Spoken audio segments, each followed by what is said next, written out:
Hello guys, स्वागत आहे तुमचं आजच्या व्हिडिओमध्ये. आज तारीख आहे 8 फेब्रुवारी आणि वेळ आहे सकाळचे 9:35.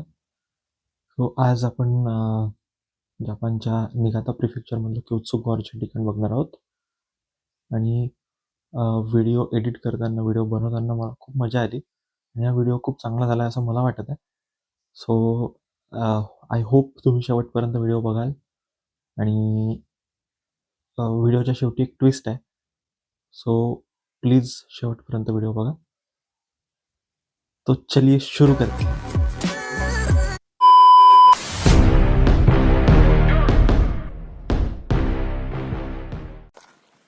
मित्रांनो, आम्ही आमच्या नेक्स्ट स्पॉटवर पोहोचलो आहे, क्योत्सू जॉर्ज. सचिन सान इथे बर्फासोबत खेळत आहे आणि मनसूर सान वाईफला बर्फ दाखवत आहे. कालपेक्षा बघू शकता बर्फ इतकी जाड लेअर आहे इथे. या पोलपासनं तर इतकं वर जवळजवळ 1.5 फूट उंच बर्फाची लेअर आहे इथे.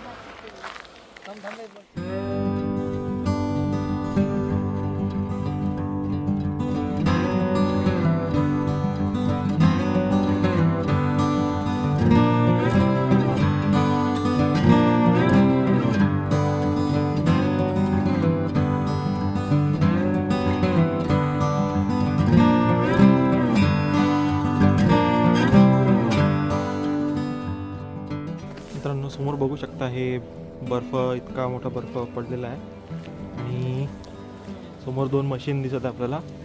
तर एक मशीन पार्किंग लॉटमध्ये सध्या मी उभा आहे. पार्किंग लॉटमध्ये जेव्हा खूप सारा बर्फ साचतो तेव्हा त्या मशीननी बर्फ काढायचं काम करतात आणि ही दुसरी मशीननी बर्फचे लेयर्स बनवतात. म्हणजे तो जो वरचा पाईप आहे त्या पाईपमधनं बर्फ उपसून बाजूला केला जातो. जसं हे बर्फाचे इथे लेयर्स दिसत आहे, हा उपसलेला बर्फ आहे. आणि हे आता जो बर्फ सकाळी पडलेला असेल त्याचं पाणी झालेलं सध्या. अतिशय सुंदर असा हे दृश्य आहे.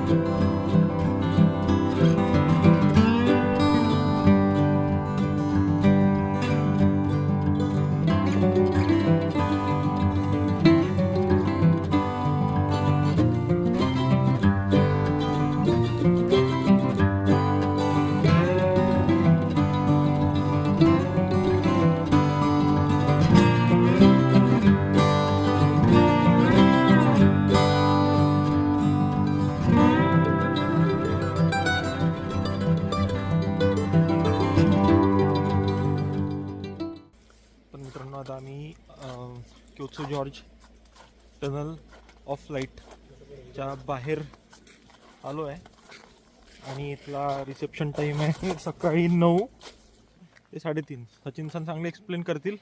किती वाजले सचिन सान?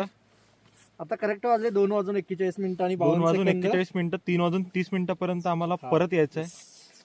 तर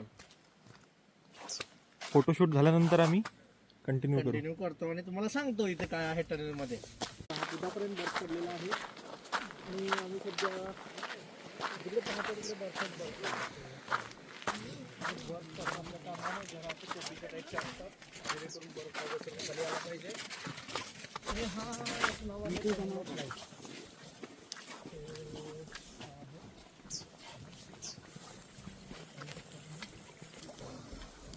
तर मित्रांनो, आम्ही ऑलमोस्ट आता टनल फ्लाईटच्या बाहेर पोहोचलो आहे आणि इथे तुम्ही रस्तासुद्धा इथे बर्फाचाच आहे.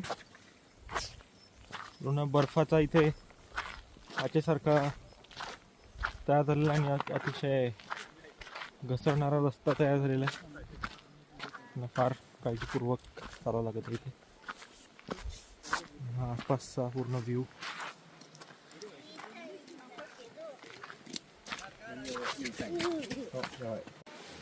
हा टनल ऑफ लाईटचा एंट्रन्स.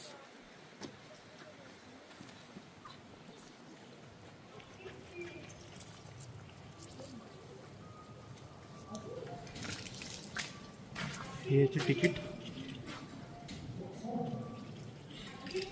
पर व्यक्तीचे 1000 येन आणि 40 ते 60 मिनिटाचा वेळ लागतो. मित्रांनो, क्योत्सुगॉर्ज जे जपानच्या निगाता प्रिफेक्चरमधलं एक अप्रतिम निसर्गरम्य ठिकाण आहे आणि या गॉर्जमधून वाहणारी क्योत्सू नदी ही लाखो वर्षांपूर्वी ज्वालामुखीच्या क्रियेमुळे तयार झालेल्या दगडी दऱ्यांमधून वाहते आणि ही जागा जी आहे ती प्रवाशांसाठी 1996मध्ये खुली करण्यात आली होती. पण थोड्याच वेळानंतर इथे एक मोठा ॲक्सिडेंट झालेला होता, त्यामुळे हे दरी पूर्ण बंद केली होती. पण 2018मध्ये या टनलचं कन्स्ट्रक्शन पूर्ण झालं आणि हे स्पॉट परत लोकांसाठी खुलं झालं. या टनलमध्ये राऊंड विंडो, लाईट केव आणि मिरर पॉन्ड यांसारख्या डिझाईनमुळे इथे लाखो पर्यटक दरवर्षी आकर्षित होत असतात. तर हे असं खूप सुंदर असं ठिकाण आहे आणि जर तुम्ही जपानला येणार असाल तर हे नक्की रिकमेंड.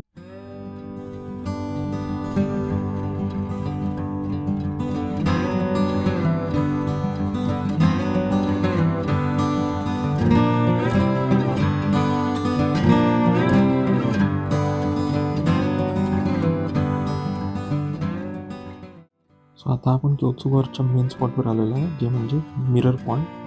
तर हा एक बेस्ट व्ह्यू पॉईंट आहे आणि इथनं लोक स्वतःचे फोटो काढायला पण दुरून दुरून येतात. आमचा पण फोटो तुम्ही बघू शकता.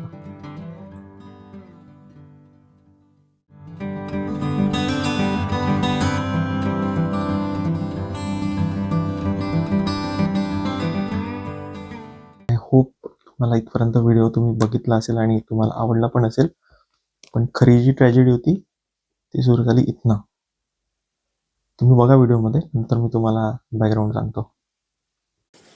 तर मित्रांनो, आता 4:51 झालेले आहे आणि आम्ही इथे बस स्टॉप शोधत आहोत, पण आम्हाला बस स्टॉप मिळाला नाही.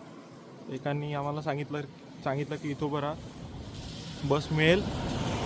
पण आता विषय असा आहे की आम्ही इंटरनेटवर सर्च करत आहोत, तर आम्हाला बसची वेळ सकाळी 5:30ला दाखवली होती संध्याकाळी आणि आता 5:57ला दाखवत आहे.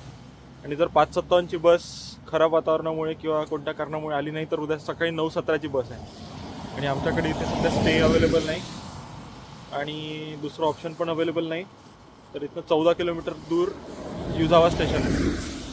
जर बस आली नाही तर आम्हाला कदाचित पायी जाऊ लागू शकते. इथे सचिन सान प्रयत्न करत आहेत कसं जायचं कसं नाही शोधायला. त्याने तर डायरेक्ट टोकियोचा मॅप लावला आहे. टोकियोपर्यंत पायी जाण्याचा त्यांचा प्लॅन आहे आज. आणि मनसूर सान एकदम टेन्शनमध्ये आलेले आहे. Tension free. ते फोटो काढताना हसत नाही, पण टेन्शनमध्ये आल्यावर हसतात. तर आता 4:52 एवढा अंधार आहे. बस येईपर्यंत पूर्ण काळोख होणार आणि वर पूर्ण आभाळ आलेलं आहे. माझी एक टिप, जापनीज लोक काय देत नाही, लिफ्ट लिफ्ट कधीही देत नाही. मनसूर साननी इन्फॉर्मेशन दिली आहे चांगली. मनसूर सान आता इथे उभे होते लिफ्ट मागायला, पण मनसूर सानला कोणी लिफ्ट दिलेली नाही आहे. तर हा मनसूर सानचा एक्सपिरियन्स आहे. पण अंधार खूप. जर थोड्या वेळ आणखी बस नाही आली किंवा पाऊस आला तर इथे प्रॉब्लेम होणार. आणि मेन म्हणजे इथे कुठे बस स्टॉपचा बोर्ड लागलेला नाही आहे. तर समोर जो फ्लॅग दिसत आहे त्या फ्लॅगवरनं अंदाज लावला आहे सचिन साननी की इथे बस स्टॉप असायला पाहिजे, जे की मला पण वाटत आहे. आणि तिकडे एक माणूस पण बोलला की इथे तुम्ही थांबा, इथूनच बस मिळेल. पण आम्हाला जायचं आहे त्या दिशेला आणि जिथे उभा आहे तिथनं बसेस जातात या दिशेला. तर कसं जायचं हा एक मोठा प्रॉब्लेम आता आमच्यासमोर आहे. मोबाईलमध्ये बॅटरी पण जास्त नाही राहिली आहे. आता मोबाईलमध्ये 15% बॅटरी आहे. पॉवर बँकला जरी फुल चार्ज असलं तरी पण मोबाईल चार्ज व्हायला वेळ लागेल. सो आय थिंक आता व्हिडिओ क्लोज करायला पाहिजे आणि बस मिळाल्यानंतर मग पुढचं अपडेट देतो. बाय.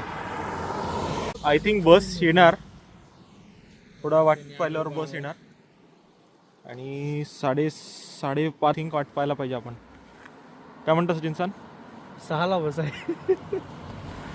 6ला बस आहे, पण मी सकाळी बघितलं होतं 5:30ला बसचं शेड्यूल होतं.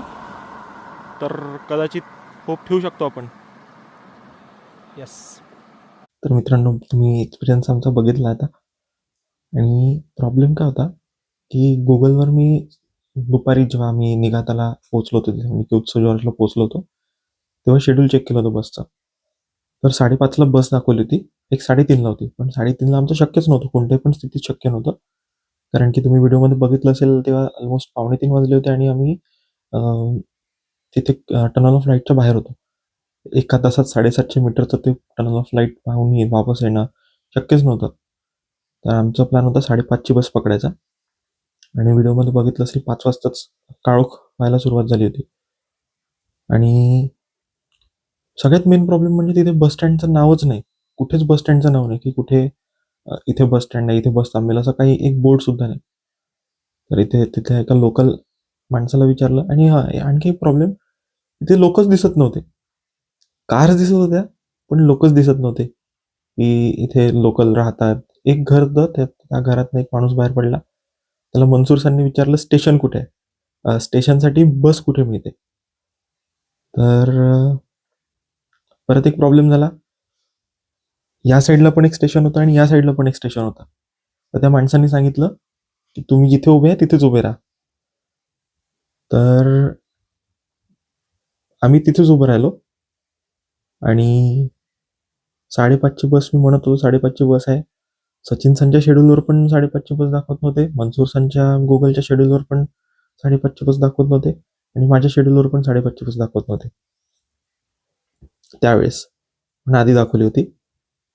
तर आम्हाला टेन्शन आलं. मग चेक केलं 5:57ची बस होती. पण आम्ही अपोजिट साईडला उभं होतो. आमच्या समोरून 5:30ला बस गेली. पण आम्ही अपोजिट साईडला उभं असल्यामुळे आम्हाला ती बस घेता आली नाही. मग अजून टेन्शन वाढलं. मग वाटलं जर कोणत्या कारणाने 5:57ची बस आलीच नाही, तर काय करायचं?